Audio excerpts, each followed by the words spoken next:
Bonsoir et bienvenue dans votre nouvelle édition du JT d'ici en ce mercredi 25 décembre.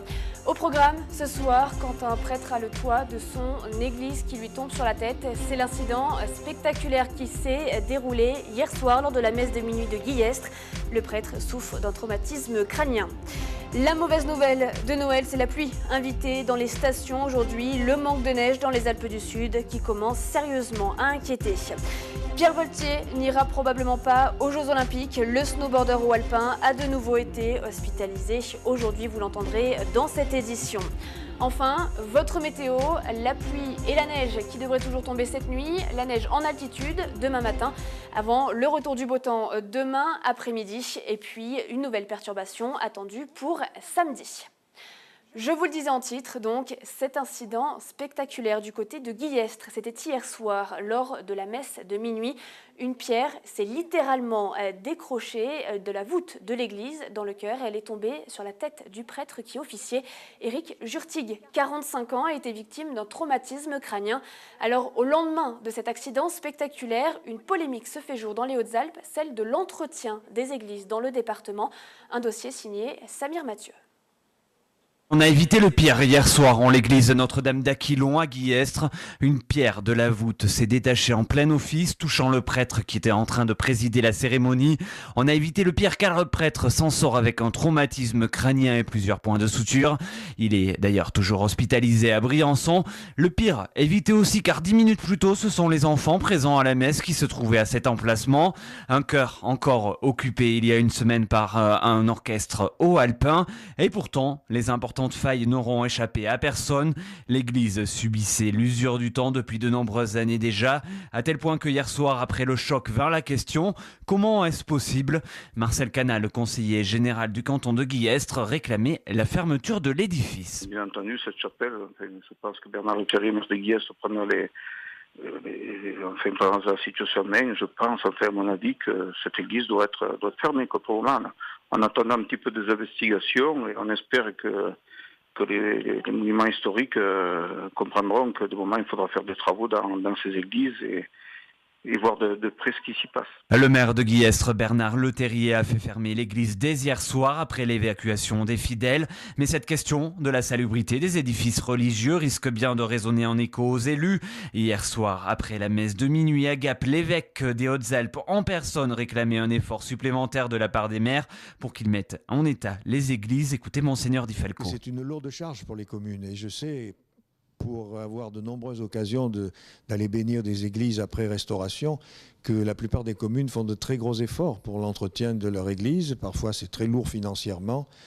Donc voilà, mais je pense que ce qui s'est produit à Guillestre montre bien qu'il faut aussi parfois être attentif à l'état intérieur de l'église, en particulier en ce qui concerne les voûtes, parce que ce sont des parties fragiles dans une église, et donc ça s'est déjà produit d'autres fois, pas dans notre département, mais il arrive assez souvent qu'on apprenne à travers la France qu'une partie d'une voûte s'est effondrée. Donc ça veut dire qu'il faut être particulièrement vigilant à l'état dans lequel les voûtes se trouvent. Alors, si d'aucuns évoquent la chance du prêtre qui s'en sort finalement à bon compte dans cette affaire, plus personne ne semble pouvoir éviter la sempiternelle question de la gestion des églises et de l'ensemble des bâtiments religieux qui relèvent de la gestion publique depuis une certaine loi de séparation de l'Église et de l'État. C'était en 1905.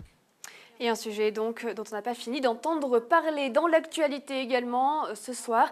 Eh bien, c'était Noël aux chandelles hier soir du côté du Champsaur en cause. Une panne de courant, bien sûr, du côté de Saint-Michel-de-Chailleul ou encore de Chabot. Le courant n'est revenu que vers minuit.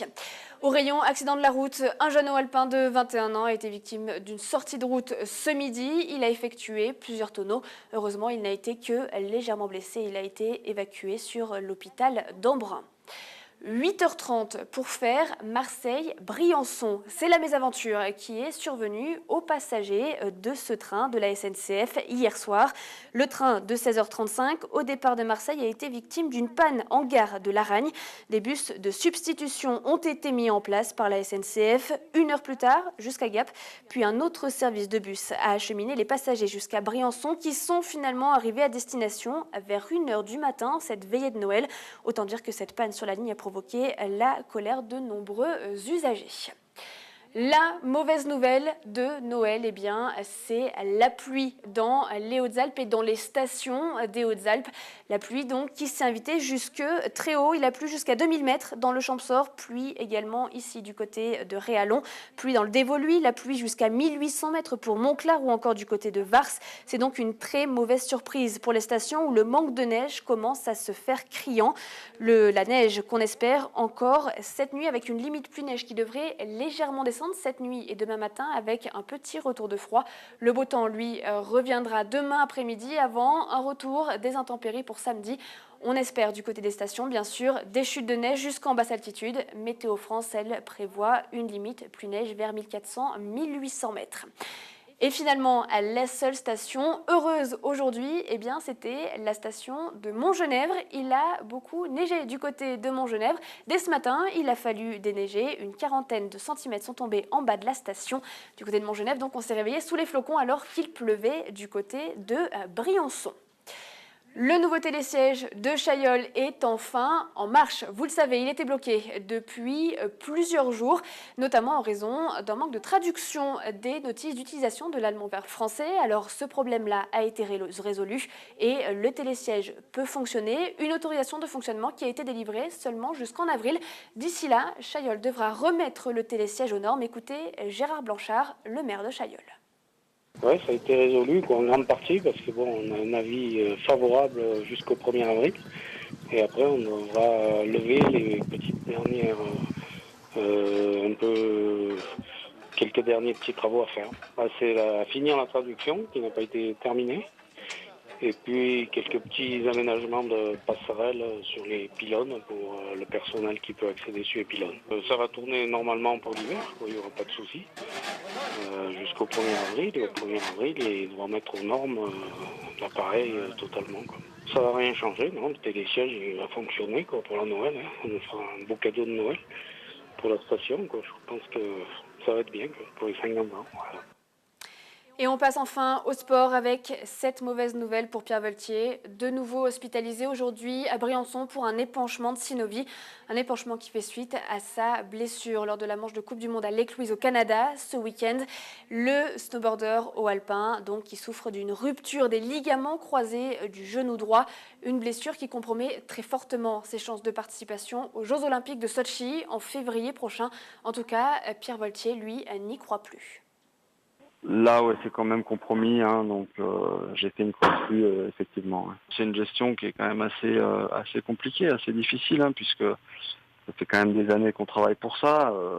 Après, je pense qu'il faut aussi relativiser, voilà, hein, ça reste du sport, du snowboard, la vie continue derrière. Donc, je pense que dans une situation pareille, une situation similaire, supposons pour les JO de Vancouver, j'aurais probablement réagi très différemment. Mais là, effectivement, hein, quand je passe un peu de temps avec ma fille et tout ça, j'ai quand même le sourire qui revient assez vite et ça permet de faire passer la pilule beaucoup plus facilement aussi. Le chemin a été plein d'embûches parce que au début, on était parti sur un diagnostic avec le médecin sur place là au Canada. Bon, retour en France, le diagnostic a été complètement différent, avec un problème, voilà, une rupture des ligaments croisés antérieurs. Donc c'est déjà pas le même diagnostic.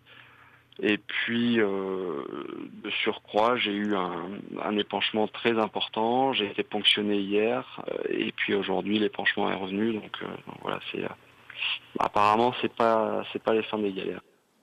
Et on souhaite bien sûr un très bon rétablissement à notre champion au alpin, donc Pierre Voltier. Et avant de terminer cette édition, retour sur les temps forts de l'actualité 2013 en cette fin d'édition. Et aujourd'hui, nous revenons sur l'ouverture de la 29e campagne des Restos du Cœur. C'était en novembre dernier. Les Restos du Cœur, toujours aussi essentiels en cette période de crise. Et à l'occasion de l'ouverture de la campagne, Valentin Doyen est parti à la rencontre des bénévoles et des responsables des Restos du Cœur dans les Hautes-Alpes. Alors Guy, 29e campagne, c'est reparti pour un tour. Triste anniversaire puisque ça continue, on le voit là pour la première journée, il y a vraiment du monde. Hein. Ah là, oui, puis c'est à flux tendu là, hein, ce matin, là, enfin cet après-midi. Les gens sont un peu excités, quoi. Hein, donc j'ai l'impression qu'on ne va pas leur donner cette année. Alors, est-ce que c'est la crise qui veut ça mais bon, tous les ans c'est un petit peu pareil. Hein, donc moi c'est ma 10e campagne. Bon, c'est vrai qu'on ressent toujours les mêmes symptômes Et malheureusement, ça ne va pas s'arranger.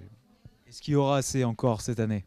Oui, là, on a la chance d'avoir encore un bon approvisionnement de la part du national, ce qu'on appelle. Et on a des donateurs ici, notamment Transgourmet et Pro, qui nous donnent pas mal d'approvisionnement. Ce qu'on appelle la ramasse tous les jeudis, on récupère pas mal et ça complète ce qui éventuellement pourrait nous manquer.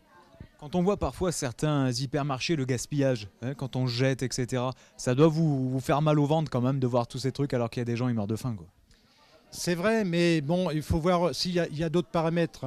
Nous, notamment, on a eu par exemple, je cite Leclerc, qui l'an dernier nous a donné quasiment 2 tonnes de produits. Ils nous ont fait une donation. Il ne faut pas oublier qu'il y a quand même pas mal de grandes surfaces qui nous proposent de passer tous les soirs. Mais bon, on ne peut pas le faire. On n'a ni le personnel et ni surtout le matériel. On ne peut pas, parce que c'est souvent des produits à date courte, donc on n'a pas de quoi les conserver. Donc on ne peut pas s'amuser à gérer un stock au jour le jour.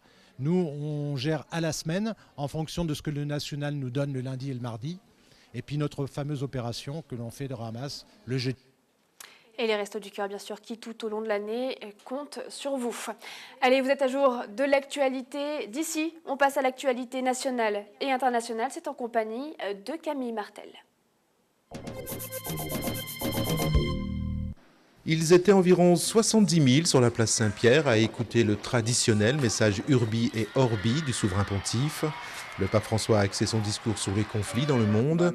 Il a notamment dénoncé les guerres en Syrie et Centrafrique, la traite des êtres humains et les persécutions religieuses. La veille, le pape argentin a dit sa première messe de Noël depuis son élection. La tension est toujours palpable dans la capitale centrafricaine en dépit du départ annoncé des troupes tchadiennes. Une annonce qui intervient alors que l'attitude du contingent tchadien suscite des interrogations. Mercredi matin, après une nuit de Noël ponctuée de rafales isolées, des tirs nourris ont éclaté dans le secteur de l'aéroport. 1 millier de personnes ont été tuées à Bangui et en province depuis le 5 décembre.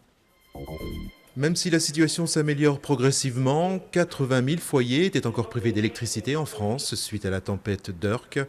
Des milliers de personnes ont dû passer un réveillon de Noël à la lueur des bougies.